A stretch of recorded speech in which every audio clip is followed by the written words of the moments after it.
Hola, hola. En esta cápsula les voy a hablar de qué se trata el estándar de la jerarquía del sistema de archivos y cuáles son los tipos de archivos en cualquier Unix que ustedes encuentren. ¿Ok? Entonces empezamos. La jerarquía del sistema de archivos, bueno, viene de un estándar eh, FHS que es parte de Linux Standard Base. Este estándar lo hizo la Fundación de Linux. Y en esta página ustedes pueden encontrar como todo a detalle. Yo me voy a ir con una lista un poco más simplificada. Y básicamente, ¿a qué se refiere? Bueno, el estándar define que hay ciertos directorios que se ocupan para determinadas cosas dentro de un Linux. Y entonces, bueno, el directorio maestro pues es el directorio raíz, que es a partir del cual se da toda la jerarquía de directorios en un sistema de archivos. De ahí sigue diagonal bin, que diagonal bin es como para los comandos esenciales que deben de existir cuando estemos incluso en modo de single user. Tenemos boot, que pues ahí básicamente se almacenan los kernels, el init.rd. Dev, que son los nodos de dispositivo, para algunas cosas, por ahí vienen los discos duros y algunas otras cosas. Dispositivos de bloque, dispositivos de caracteres, que más adelante veremos qué es. Todos los archivos de configuración se guardan en diagonal etc. Y pues básicamente todos son archivos de texto y por ahí se guarda la configuración de las herramientas incluso de los demonios que vamos a estar utilizando dentro del sistema. El directorio home para todos los archivos relacionados que le pertenecen a los usuarios. Las bibliotecas de las cuales va a tener el enlazador dinámico acceso. Esto es porque los binarios se compilan de manera dinámica y pues todas las bibliotecas están allí. Ojo que biblioteca no es un cognado, en inglés es libraries, pero en español es biblioteca. ¿Okay? Y aquí pues básicamente biblioteca en caso de que tengan un sistema multiarquitectura. Entonces por ahí va a ser lib32 y lib64 o de la manera que su distribución lo organice. Diagonal media, pues para las cosas que son de medios removibles y principalmente ese lo maneja el automounter. Si ustedes montan algo a mano, pues probablemente lo monten en diagonal MNT. Si tienen algún software de terceros, pues bueno, por ahí en OPT, tal vez en Linux no tenga mucho diagonal OPT, pero si alguna vez se pelean con una máquina que tenga Solaris, bueno, pues casi todo lo que ustedes le instalen desde Sun Freeware o algún otro eh, como mirror de terceros, pues va a estar en diagonal OPT. En Linux tenemos esta abstracción del sistema de archivos que se llama diagonal proc y a través de diagonal proc podemos tener acceso a toda, todos esos metadatos acerca de los procesos del sistema operativo y algunas cosas internas del kernel. ¿Okay? El home para el usuario root, que usualmente está como dentro del mismo sistema de archivos que la partición raíz, que está. Diagonal run, que pues básicamente es datos volátiles que solo conciernen a esta ejecución del demonio.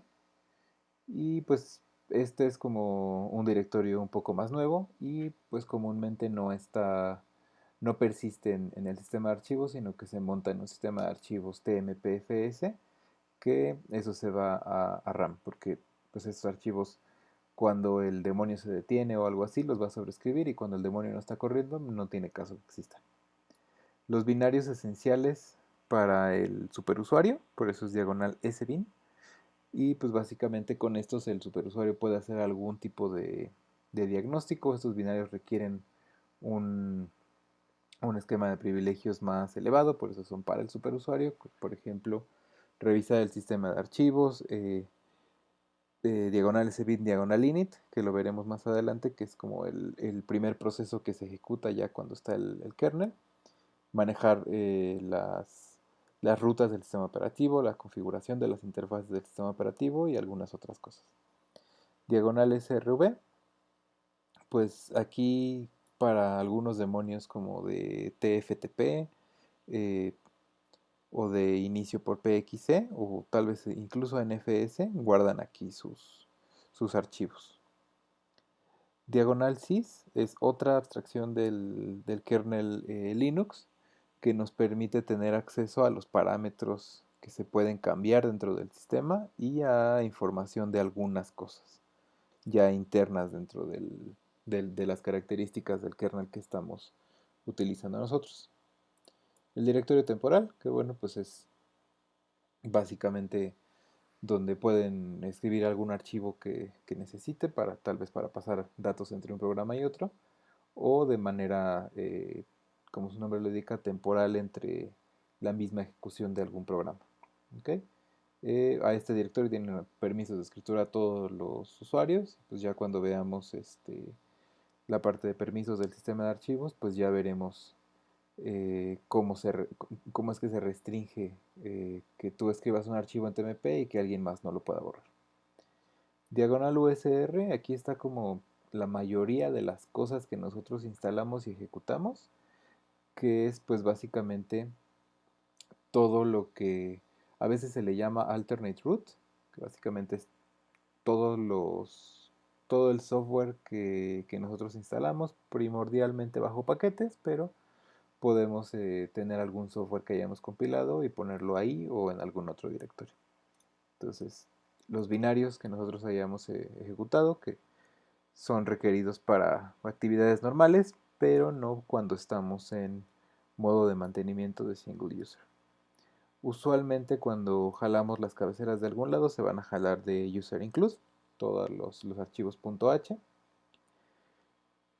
Todas las bibliotecas adicionales que nosotros necesitemos, que no sean esenciales para el inicio del sistema operativo, van a estar en userlib y de la misma manera userlib 32 o userlib 64, en caso de que tengamos un sistema multiarquitectura. Comúnmente para cuando nosotros compilamos algo, es, eh, user es para cuando nosotros instalamos algo de paquetes comúnmente, y cuando nosotros, por eso se le llama la jerarquía secundaria. Cuando nosotros compilamos algo, va a estar en user local, que comúnmente se le llama la jerarquía terciaria. Entonces va a haber un user local bin, user local include, user local lib, user local sbin, user local share, user local src. ¿Ok? Entonces prácticamente user local es para cualquier cosa que nosotros compilemos. Por defecto se va a instalar en user local, a menos de que nosotros le digamos a la hora de configurar el software antes de compilarlo que se mande a otro lado. Diagonal user sbin, binarios que requieren permisos administrativos, pero que no son esenciales para el inicio del sistema. Principalmente, que nos encontramos ahí? Pues bueno, el demonio de SSH, por ejemplo, el demonio del servicio de impresión, tal vez. Por ahí van a estar porque no son esenciales para el inicio del sistema. User share, pues son archivos que no son binarios. Por ejemplo, alguna user share man guarda las páginas de manual, que es el mismo archivo en una arquitectura x86 que en una arquitectura ARM, ahí se guarda. Por eso son uh, archivos independientes de la arquitectura. Si tenemos algún código fuente, por ejemplo, el código fuente del kernel, pues bueno, va a estar en user src. Algunas cosas relacionadas al sistema gráfico van a estar en user x11. El directorio de var es especial porque comúnmente el directorio de USR es como muy estático. Solamente los programas y las cosas que instalemos van a cambiar el contenido de este directorio, pero el directorio var es un directorio de datos variables. Ejemplo, las bitácoras, diagonal var, diagonal log, van a cambiar en cada inicio del sistema. Los archivos de cuando bajamos algo mediante paquetes van a estar en var caché y pues eso se puede limpiar y no va a afectar el funcionamiento del sistema. Si yo borro, por ejemplo, user sbin, pues tal vez tenga problemas y no debería de hacerlo, pero si yo borro var caché probablemente esté bien. Eh, ¿Qué más tenemos? Los mensajes de correo electrónico de los usuarios, var mail, en caso de que tengamos eso habilitado. Var opt, algún software que instalamos en opt, otra vez yéndome al ejemplo de Son, donde esto pasa a menudo, pues va a tener sus archivos variables ahí. A veces están en otro lado, pero comúnmente si seguimos el estándar van a estar ahí. Var spool, que son archivos que se están procesando en este momento, por ejemplo el correo saliente o los archivos de la cola de impresión, pues van a estar en var spool. Se procesan, sale el correo o sale la impresión y pues se quitan de la cola de impresión o de la cola de correo. Y archivos temporales que deberían de ser preservados después de reiniciar el sistema, que comúnmente ya no se acostumbra. ¿Okay? Y entonces, como la parte práctica, tengo aquí varios contenedores. No son máquinas virtuales, son contenedores.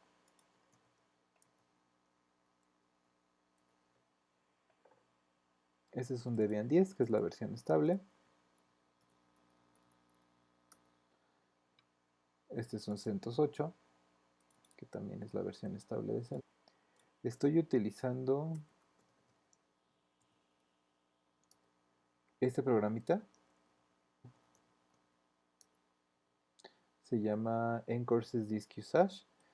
Para lo que lo voy a hacer, para lo que lo voy a usar es para eh, visualizar los directorios que tengo y si necesito poner un shell, bueno, pues que me saque el shell. Y entonces, aquí tengo, por ejemplo, el Debian. Tengo su directorio bin bash, por ejemplo, el shell que estamos ejecutando, y todos los binarios como esenciales del sistema operativo. Si quiero ver los binarios que utiliza el superusuario, pues bueno, seguramente formatear un disco duro necesitará privilegios, reparar el sistema de archivos necesitará privilegios, establecer un puente en una interfaz de red necesitará privilegios, y así con muchas cosas, ¿no? Aquí, por ejemplo, en Debian, el hecho de que tenga yo una letra E aquí a la izquierda, pues me dice que ese directorio está vacío. Aquí tengo el home de root, sus archivos de configuración del shell. Aquí no tengo ningún usuario, entonces no tengo nada en el home. Tengo toda la configuración de las cosas que yo estoy utilizando aquí. Diagonal etc. Y por ejemplo aquí tengo lib, que son las bibliotecas de 32 bits, y las bibliotecas de 64 bits. ¿Ok? Aquí nada más tengo una. Estas son como cajitas muy chiquitas, entonces tal vez no tengan todo. Y acá, por ejemplo, tengo bin, que curiosamente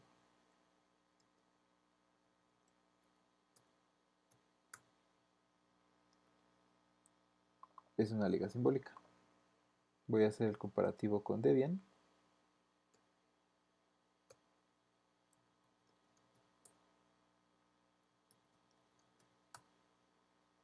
Si se dan cuenta, en Debian es un directorio, en CentOS es una liga simbólica, lib es una liga simbólica a userlib, lib64 a userlib64, sbin a usersbin.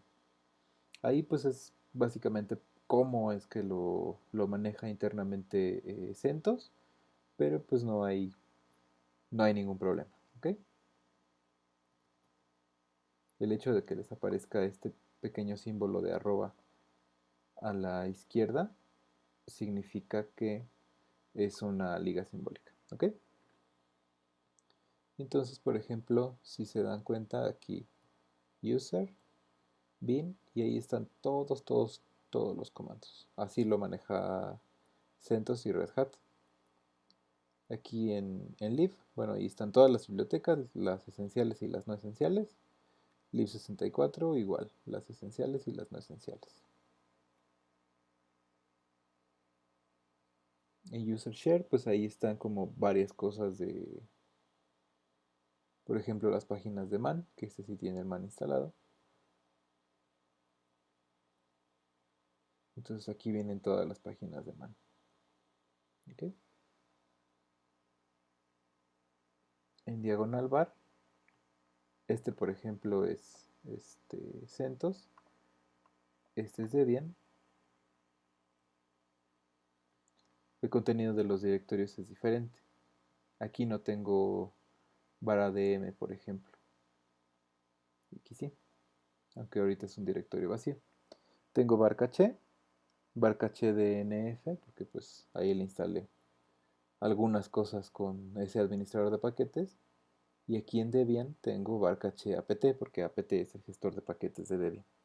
¿Ok? ¿Qué más tengo?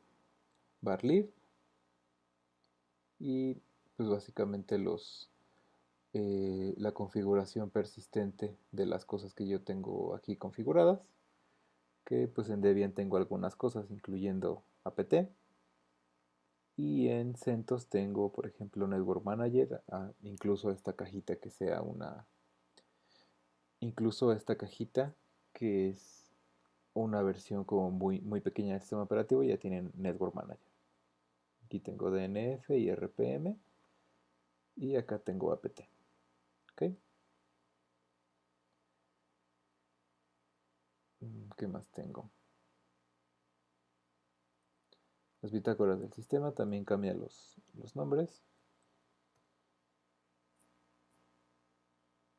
Entonces, aquí por ejemplo tengo barlog messages y su equivalente, este sería en CentOS. Y en Debian tendría yo barlog, aquí debería de ser kern.log, pero no está porque estas son como contenedores, ¿ok?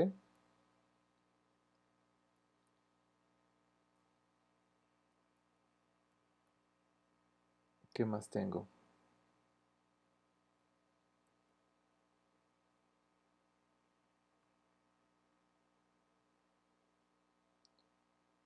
Aquí, por ejemplo, en proc van a tener estructuras algo similares.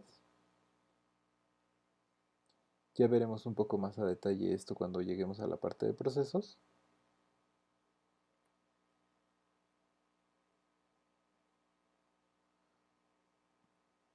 Nada más quiero que sepan ahorita que existe. ¿Qué son estos números? Son identificadores de proceso. ¿Qué son estas? Los que tienen diagonal son directorios, los que no tienen diagonal son archivos.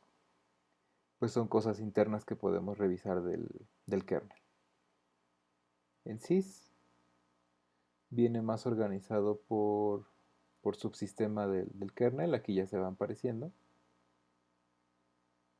Lo que tienen acá. Aquí ya pues la salida es unificada, puesto que pues los dos están ejecutando un kernel Linux. ¿Ok? Y aquí pudiera yo ver alguna cosa de la configuración de X4, por ejemplo. O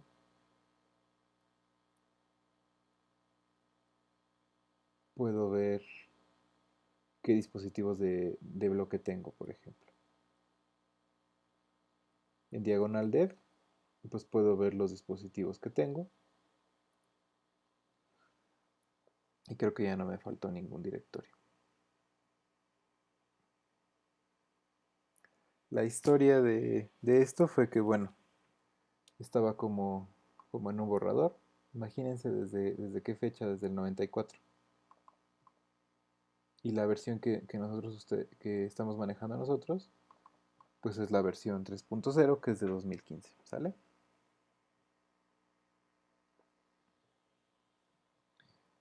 Entonces, Básicamente eso es de manera muy rápida el, el File System Hierarchy Standard. Básicamente de una manera muy rápida fue el File System Hierarchy Standard. Y ahorita cambio a otra cosa. ¿Ok? ¿Ok? Entonces ahora vamos a hablar de qué tipos de archivo hay en general en Unix. Y entonces tenemos varios tipos de archivo, ¿no?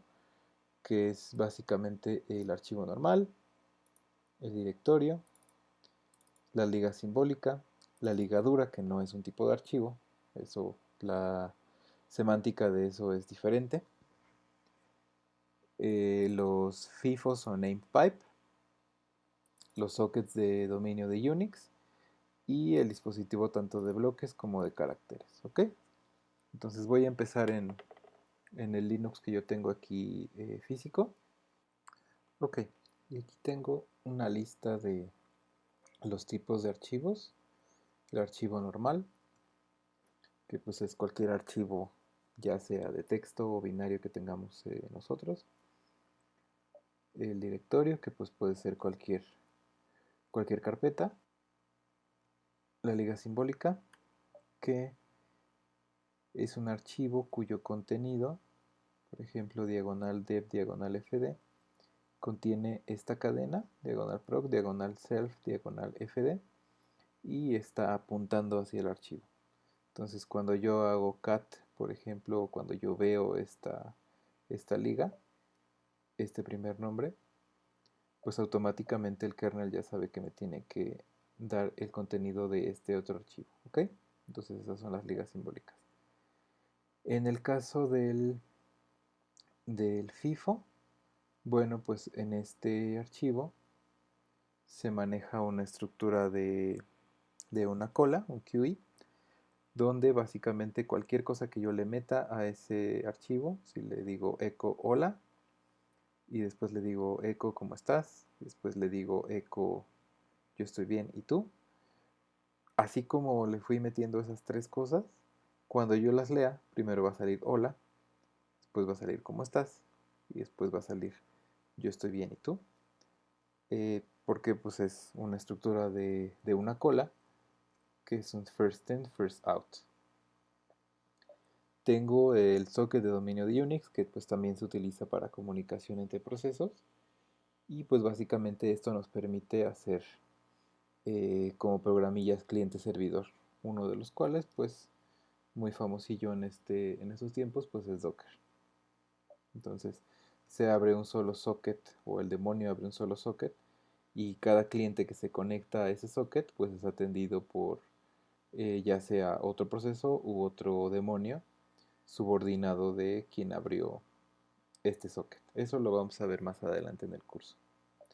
Tenemos estos dos, que es el dispositivo de caracteres y el dispositivo de bloques. La diferencia radica en que el dispositivo de caracteres, pues yo solamente voy a poder leer o escribir una sola letra y pues esa es como la unidad en la que yo me voy a comunicar con ese dispositivo, ¿no? A través de bytes, que, es, que son representados como caracteres. A diferencia de los dispositivos de bloques, que yo voy a poder leer una secuencia de bytes desde un solo byte, que pues representaría como algo similar a esto, hasta bloques. Le puedo decir, regrésame un bloque de un K, de un mega, de un giga, y entonces el dispositivo de bloques se va a quedar como en espera en lo que acumula la información que yo le di del tamaño del bloque y entonces ya me lo va a regresar, ¿no? En el caso de los dispositivos de caracteres, pues se va leyendo carácter por carácter, ya sea para lectura o para escritura. ¿Ok? Y entonces aquí tengo los archivos, por ejemplo, un archivo regular, una liga simbólica, aquí me lo pinta de otro color y me dice hacia dónde apunta, que básicamente ese es el contenido del archivo de liga simbólica. Un dispositivo de bloques, en el cual voy a estar leyendo bloques de información de un disco duro o escribiendo bloques de información.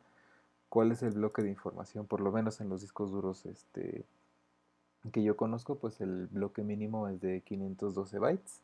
Aunque ustedes escriban un bit, se va a escribir un bloque de 512 bytes.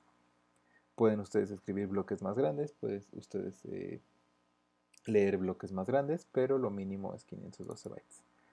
Si ustedes leen desde un dispositivo de caracteres, bueno, pues en este dispositivo van a leer carácter por carácter. Es decir, por ejemplo, les va a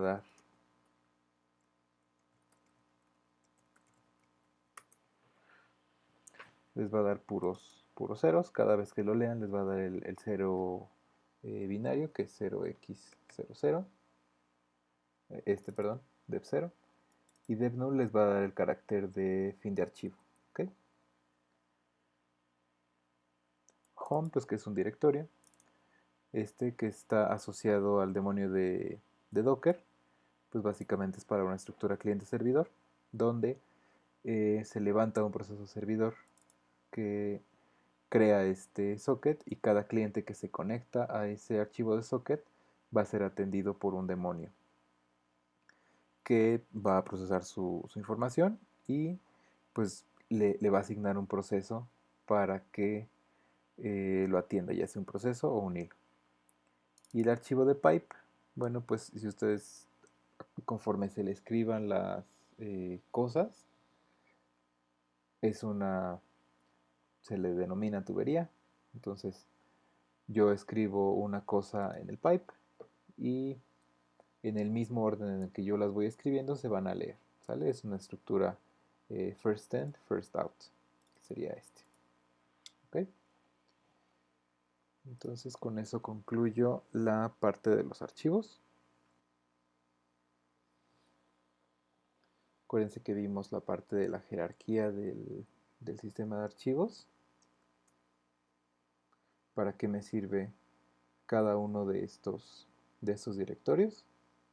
¿Qué es lo que, qué es lo que contienen?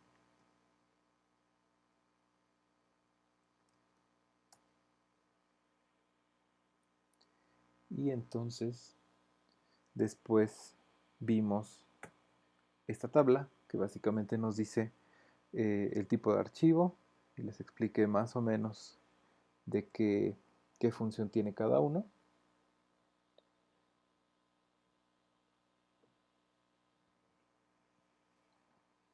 Y en el caso de que yo quisiera encontrar solo los archivos de un denominado tipo, find en algún directorio, quiero encontrar todas las ligas simbólicas. O por ejemplo, en algún directorio quiero encontrar todos los archivos que sean de bloques o de caracteres.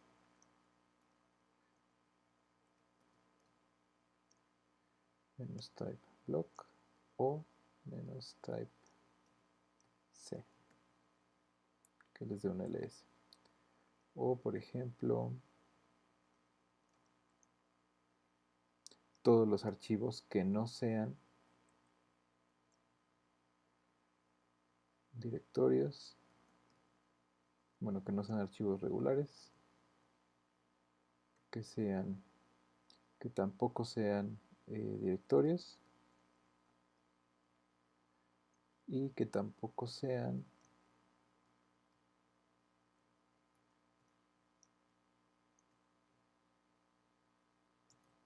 ligas simbólicas. En caso de que lleguen a usar esos comandos, pues bueno, ahí tienen.